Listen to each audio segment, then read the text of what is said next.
हाँ जी बेटा, lecture number 2। Topic कौन सा चल रहा है हमारा? Bank reconciliation statement. तो हम आज क्वेश्चंस करेंगे, दो क्वेश्चन करते हैं। उन क्वेश्चंस को सॉल्व करके हम थोड़ा सा समझने की कोशिश करते हैं कि ये चैप्टर हमसे करवाना क्या चाह रहा है। चलो क्वेश्चन देखो। You are required to prepare bank reconciliation statement if balance as per cash book is 4000। तो राजे ध्यान से समझना मेरी इस बात को। आज हमने ना एक तो इस चैप्टर को करने का रूल सीखना है। आप कैसे भी इस चैप्टर को कर सकते हो। इस चैप्टर को करने के कई सारे मेथड हैं, लेकिन मैं आपको जो मेथड सिखाऊंगा, तो आपने अगर मेरे से ये चैप्टर सीखना है तो आपको मेरे वाला रूल फॉलो करना पड़ेगा, ताकि हमें चैप्टर समझने में कोई प्रॉब्लम ना आए। दूसरी बात, हमें इस क्वेश्चन में क्या गिवन है? Balance as per cash book. अब कैश बुक के अकॉर्डिंग ये लो, ये इसका फॉर्मेट है, ध्यान दे क्या लिखा फॉर्मेट में, bank reconciliation statement as on. इस क्वेश्चन में डेट गिवन नहीं है, अगर डेट गिवन होती तो डेट लिख देता मैं यहाँ पे। Balance as per cash book 4000 रुपए। ये प्लस का साइन होता है, ये माइनस का साइन होता है। अभी सारा कुछ समझते हैं कि ये सब कुछ हो क्या रहा है। अब balance as per cash book कितना? 4000 रुपए। सर हमें ये बताओ, हमें बैलेंस एज पर पासबुक नहीं पता कितना है। मैंने कहा बेटा balance as per cash book आपको क्वेश्चन ने बता दिया है, बैलेंस एज पर पासबुक नहीं बताया। चलो नहीं बताया तो भी कोई प्रॉब्लम वाली बात नहीं है, लेकिन एक चीज याद रहे, जो कैश बुक का बैलेंस है वो पासबुक के बैलेंस के हमेशा हमेशा इक्वल होता है। बट क्या होता है, कभी कभार कैश बुक का बैलेंस पासबुक के बैलेंस की वजह से, कैश बुक के बैलेंस के साथ इक्वल नहीं होता, क्योंकि उसमें थोड़ी बहुत प्रॉब्लम्स आ जाती हैं, थोड़ी बहुत गलतियां हो जाती हैं। अब जैसे ये आपका क्वेश्चन नंबर 1 है, इस गलती की वजह से, इस गलती की वजह से, इस गलती की वजह से, इस गलती की वजह से और इस गलती की वजह से आपका जो कैश बुक का बैलेंस है जो पासबुक के बैलेंस के इक्वल नहीं हो रहा। तो मुझे क्या करना है, मुझे इन सारी गलतियों को क्या कर देना है, रिकंसाइल कर देना है। और गलतियों को प्लस माइनस करने के बाद जो बैलेंस आ जाएगा वो ही आपका कैश बुक का बैलेंस बन जाएगा और वो ही आपका पासबुक का बैलेंस बन जाएगा, और दोनों एक दूसरे के इक्वल तो होते ही हैं। ये बात तो हमें क्लियर ही है। चलिए हम क्वेश्चन देखते हैं कैसे करना है, और मैं एक रूल सिखा रहा हूं, आपने इस रूल को बड़े ही ध्यान से समझना है। अगर आप इस रूल को बड़े ही ध्यान से समझ लोगे तो आपको कोई भी प्रॉब्लम नहीं आएगी। अब ध्यान से समझना मैं क्या कह रहा हूं। क्या क्या कह रहा क्वेश्चन? कहता cash deposited into bank ₹700, but banker wrongly recorded it as 400। अब इसको कैसे सॉल्व करना है वो मेरे साथ साथ इस रूल को समझने की कोशिश करनी है। हमेशा जब भी आपने कोई भी पॉइंट को सॉल्व करना है तो हमेशा 2 डॉट बना लेने हैं। ये डॉट जो है, इस डॉट को बोलूंगा कैश बुक और इस डॉट को बोलूंगा पासबुक। याद रखना ये दोनों हमेशा एक दूसरे के इक्वल ही रखने हैं, क्योंकि ये दोनों एक दूसरे के इक्वल ही होते हैं। इसमें कोई दिक्कत वाली बात नहीं है। नहीं सर इसमें हमें कोई दिक्कत वाली बात नहीं है, हमें ये बात क्लियर होगी। अब ये बताओ क्वेश्चन क्या कह रहा है। क्वेश्चन कह रहा है कि मैंने 700 रुपये बैंक में डिपॉजिट करे। अब अगर मैंने बैंक में 700 रुपये डिपॉजिट करे हैं तो मैं उसकी रिकॉर्डिंग तो करूंगा ही ना। अब मेरे पास रिकॉर्डिंग करने के लिए क्या होती है? हमेशा कैश बुक। मेरे पास जो रिकॉर्डिंग करनी है, मेरे पास रिकॉर्डिंग करने के लिए कैश बुक होएगी। तो मैं बोलूंगा मेरे हिसाब से मेरा बैंक का जो बैलेंस है वो 700 रुपये से प्लस हो गया, but banker wrongly recorded it as 400 रुपये। अब बैंकर बोले तो जो हमारा बैंक है, और बैंक के पास पता क्या होती है? बैंक के पास होती है पासबुक। बैंक ने गलती से 700 रुपये को, बैंक ने गलती से 700 रुपये को, ये 700 में इधर लिख रहा हूं, 2 मिनट। बैंक ने गलती से 700 रुपये को 400 रुपये से ही प्लस करा। अब हुआ क्या, मेरी कैश बुक जो है वो 700 से ऊपर चलेगी, लेकिन जो मेरी पासबुक है वो सिर्फ 400 रुपीज से ही ऊपर गई है। अब रूल क्या है? रूल ध्यान से समझना। रूल ये है कि हमें क्या करना है, हमें पूरे चैप्टर में कैश बुक को पासबुक तक इक्वल करने के लिए हमेशा कैश बुक को पासबुक के पास लेके आना पड़ेगा।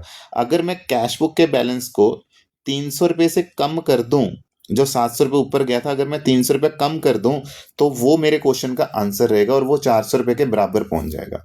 तो इसका मतलब क्या, इस क्वेश्चन का जो आंसर है वो रहेगा -300 रुपये। माइनस के कॉलम में जाके लिख दोगे, माइनस के कॉलम में जाके क्या लिख दोगे? 300 रुपीज। प्लस के कॉलम में कुछ नहीं लिखोगे। इसकी एक्सप्लेनेशन क्या लिखोगे? क्या लिखोगे? Amount wrongly recorded in passbook. ये इसकी एक्सप्लेनेशन है और इसका आंसर -300 की रुपीस की साइड चला जाएगा।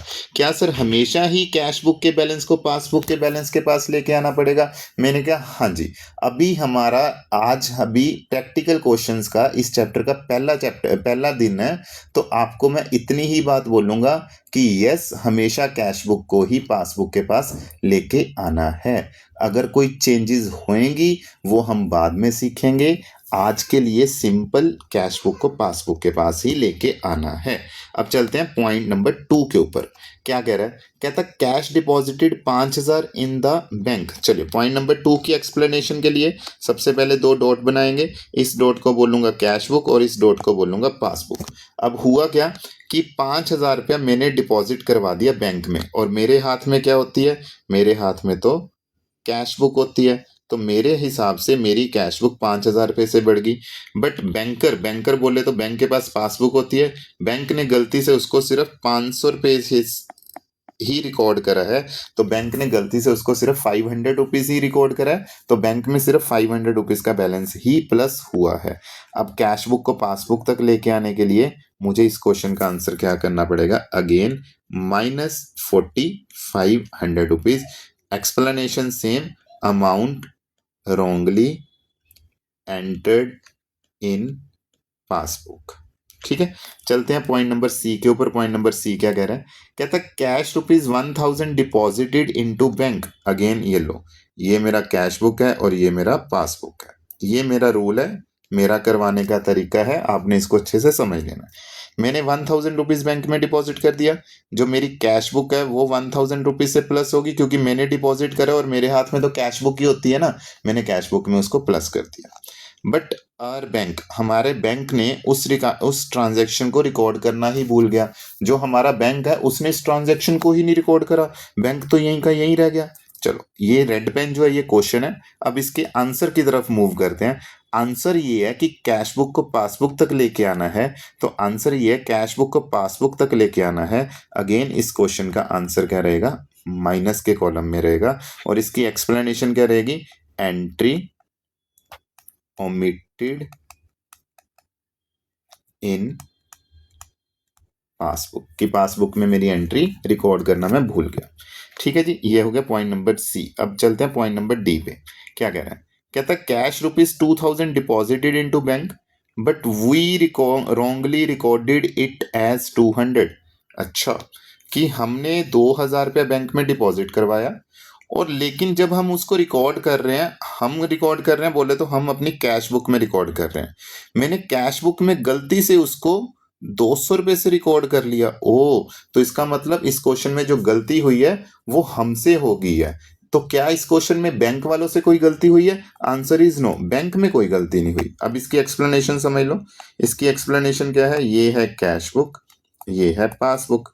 तो कैश बुक कितने से प्लस होनी चाहिए थी? 2000 से, लेकिन कैश बुक सिर्फ 200 से ही प्लस हुई है, क्योंकि हमने 2000 को गलती से 200 लिख दिया। लेकिन पासबुक में कोई भी गलती नहीं है, पासबुक जो है वो तो 2000 से ही ऊपर की तरफ जाएगी। बिल्कुल सर। अब चलते हैं सोल्यूशन की तरफ। सोल्यूशन क्या है? कैश बुक को पासबुक तक लेके जाने के लिए आपको प्लस 1800 रुपया कर देना पड़ेगा। प्लस 1800 रुपया आपको रिकॉर्ड करना पड़ेगा। और एंट्री की एक्सप्लेनेशन क्या रहेगी? Amount wrongly entered in cash book. बेटा आप ये एक्सप्लेनेशन कुछ भी लिख सकते हो, बस इस क्वेश्चन की समरी लिख देनी है। आप सही लिखो गलत लिखो कोई फर्क नहीं है, बस आपको थोड़ी सी बेटर वे में इसको लिख देना है, और कुछ नहीं करना। अब मैं भी थोड़ा थोड़ा ही लिख रहा हूँ, आप इतना भी लिख दोगे तो काम चल जाएगा। आप इससे ज्यादा लिखना चाहते हो, जैसे मैं यहाँ पे डी पॉइंट में क्या एक्सप्लेनेशन लिख सकता था? Amount 2000 deposited into bank but wrongly recorded as 200 in the cash book. आप वैसा भी लिख सकते हो, जितना का मैंने लिखा है आप उतना भी लिख सकते हो, वो हमारा कोई इशू नहीं है।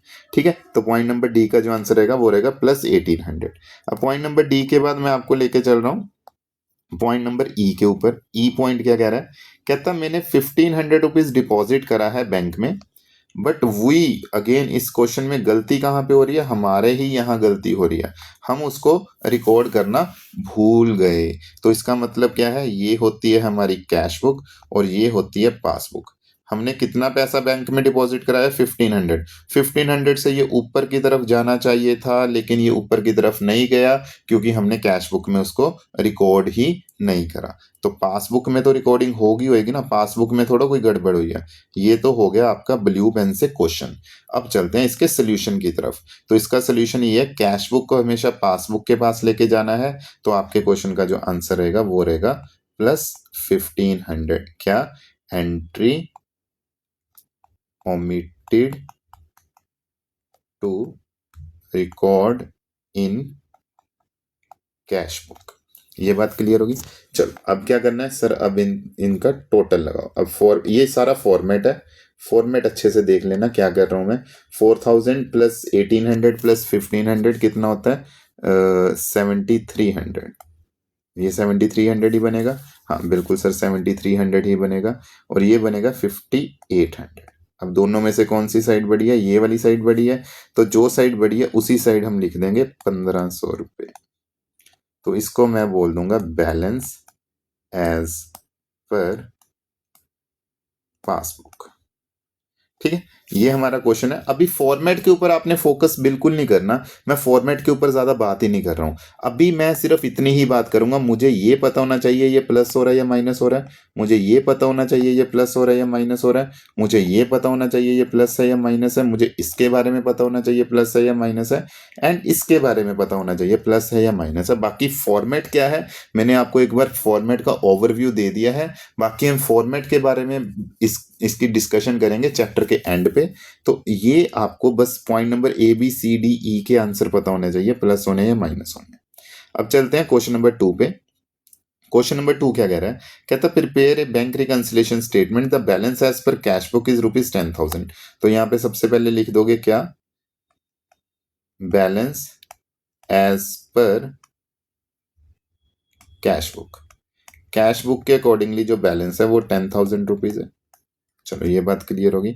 इस क्वेश्चन में भी कितने पॉइंट्स है? Point A, point B, point C, point D and point E. 5 point है, हम उसको सॉल्व कर देते हैं।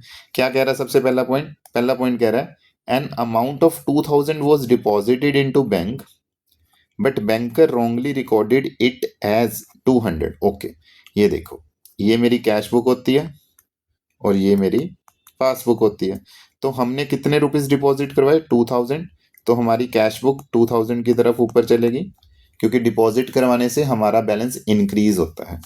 लेकिन जो पासबुक है वो सिर्फ और सिर्फ 200 से ही ऊपर गई है क्योंकि बैंकर ने उसको गलती से 200 रुपये से ही रिकॉर्ड करा है। अब कैश बुक को पासबुक तक लेके आना हमें। अब मैं बात कर रहा हूँ सोल्यूशन की। ये तो रेड पेन से जो कर रहा है ये तो क्वेश्चन है। अब बात करें सोल्यूशन की। कैश बुक को पासबुक तक लेके आने के लिए मुझे इस क्वेश्चन का आंसर -1800 कर देना पड़ेगा ताकि ये बराबर हो जाए। तो माइनस के कॉलम में जाके 1800 लिख दूंगा। क्या? Amount wrongly entered in passbook. की पासबुक में अमाउंट गलती से गलत एंटर हो गई थी।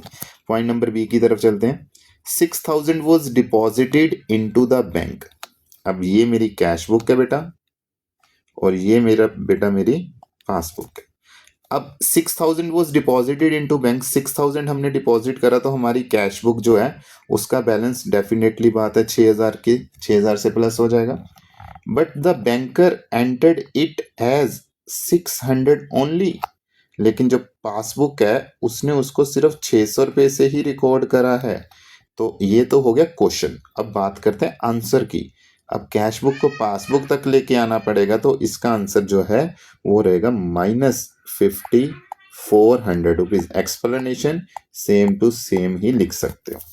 अब चलते हैं पॉइंट नंबर सी की तरफ। पॉइंट नंबर सी क्या कह रहा है? पॉइंट नंबर सी आपको कह रहा है, कहता कैश ₹1500 डिपॉजिटेड इनटू बैंक। कि 1500 रुपए का कैश हमने बैंक में डिपॉजिट करा है but was not recorded by bank at all. लेकिन बैंक में उसकी कोई भी एंट्री हुई ही नहीं है। तो इसका आंसर क्या है? पॉइंट नंबर सी का आंसर देखते हैं। ये मेरे 2 डॉट रहेंगे, कैश बुक का बैलेंस और पासबुक का बैलेंस। मैंने 1500 रुपये बैंक में डिपॉजिट करवा दिया तो मेरी कैश बुक 1500 रुपये से ऊपर की तरफ चलेगी। लेकिन पासबुक वाला उसको रिकॉर्ड करना ही भूल गया, पासबुक वहीं की वहीं खड़ी है। ये तो हो गया क्वेश्चन। अब क्वेश्चन का आंसर क्या है? कैश बुक को पासबुक तक लेके आने के लिए, बराबर करने के लिए अगेन -1500 ही करना पड़ेगा। इसकी एक्सप्लेनेशन क्या रहेगी? एंट्री ओमिटेड इन पासबुक, कि पासबुक में मैं एंट्री रिकॉर्ड करना भूल गया। अब चलते हैं एक्सप्लेनेशन पॉइंट नंबर डी की तरफ। 3000 deposited into bank but was recorded by us 300 by mistake. अच्छा, मतलब कि 3000 रुपया हमने बैंक में डिपॉजिट करा, लेकिन गलती से हमने बाय अस हमने उसको 300 रुपया ही रिकॉर्ड करा। तो पॉइंट नंबर डी की एक्सप्लेनेशन सबसे पहले लिख लेते हैं। ये कैश बुक है और ये पासबुक है। हमने कितने अमाउंट डिपॉजिट करवाया बैंक में? 3000, लेकिन गलती से मैंने 3000 को क्या लिखा है? ओनली 300। लेकिन बैंक में क्या कोई गलती हुई? राजे, बैंक के बारे में क्वेश्चन कुछ नहीं बोल रहा, तो बैंक ने तो 3000 को 3000 ही लिखा होएगा ना, उसमें तो कोई फर्क नहीं है। ये तो ग्रीन पेन से हो गया आपका क्वेश्चन। अब क्वेश्चन का जो आंसर है, आंसर के लिए मुझे इसको 2700 प्लस कर देना पड़ेगा। तो इसका जो आंसर है वो 2700 प्लस हो जाएगा। क्या लिखूंगा? Amount wrongly entered in cash book. Cash book में गलती से गलत एंट्री रिकॉर्ड होगी। अब पॉइंट नंबर डी के बाद चल रहे हैं पॉइंट नंबर ई के ऊपर। अब पॉइंट नंबर ई में अब यहाँ पे सॉल्व कर देता हूँ। कहता है 2500 वॉज डिपॉजिटेड इनटू बैंक। ये लो, ये कैश बुक है और ये पासबुक है। 2500 रुपया मैंने डिपॉजिट करवाया, तो मेरे हाथ में कैश बुक होती है, मेरी कैश बुक 2500 से बढ़ जानी चाहिए। But the entry was completely omitted from our books. हमारी बुक्स में वो एंट्री कंप्लीटली ओमिटेड है, मतलब कि जो हमारी कैश बुक 2500 से ऊपर जानी चाहिए थी, हमने कैश बुक में उसको एंट्री ही नहीं करा, हमने कैश बुक में उसको रिकॉर्ड ही नहीं करा। तो पासबुक में क्या कोई गड़बड़ हुई? पासबुक में तो रिकॉर्ड हो रखा होएगा ना, गलती कैश बुक में हुई है सिर्फ। चलो अब चलते हैं इसके सोल्यूशन की तरफ। अब कैश बुक यहीं पे है, पासबुक यहाँ पे है। अब कैश बुक को पासबुक तक लेके जाना है, ये है इसका सोल्यूशन। तो सोल्यूशन क्या है? प्लस 2500। तो 2500 आप प्लस के कॉलम में लिख दोगे और लिख दोगे entry omitted in cash book. ये बात क्लियर होगी। अब क्या करना है? अब हमने इसका टोटल लगा देना। तो टोटल ये कितना? 10,000, 2,000, 2,000, 14,000, 15,200 रुपये ये बन जाएगा। इसका टोटल कितना बन जाएगा? 18 और 54, 72, 72 एंड 15, 87। अब 15,200 और 8700, तो ये कितना? 12 में से 7 निकाल दो 5, 14 में से 8 निकाल दो तो 6,500। तो 6,500 इसको आप क्या बोल दोगे? इसको बोल दोगे बैलेंस एज पर पासबुक। ये बाद की बातें हैं, ये क्या है क्या नहीं। सबसे पहले ABCDE इसकी एक्सप्लेनेशन आपको पता होनी चाहिए। अब इसके बाद क्या है? ये तो हो गया। अब जिसको ये क्वेश्चन के आंसर अच्छे से समझ आ गए वो ठीक है, अच्छी बात है। जिसको नहीं समझ आएगा वो question number 1 and question number 2 दोबारा सॉल्व करो। जिसको समझ आ चुका है वो question number 3 and question number 4 आपकी स्क्रीन के ऊपर है। ये question number 3 and question number 4 आपका होमवर्क है। अगर आपको क्वेश्चन नंबर 3 और 4 में कोई प्रॉब्लम आएगी तो आप मुझे बताना, मैं जो इसके सोल्यूशंस हैं वो आपको प्रोवाइड करवा दूंगा। ठीक है बेटा जी, चलिए।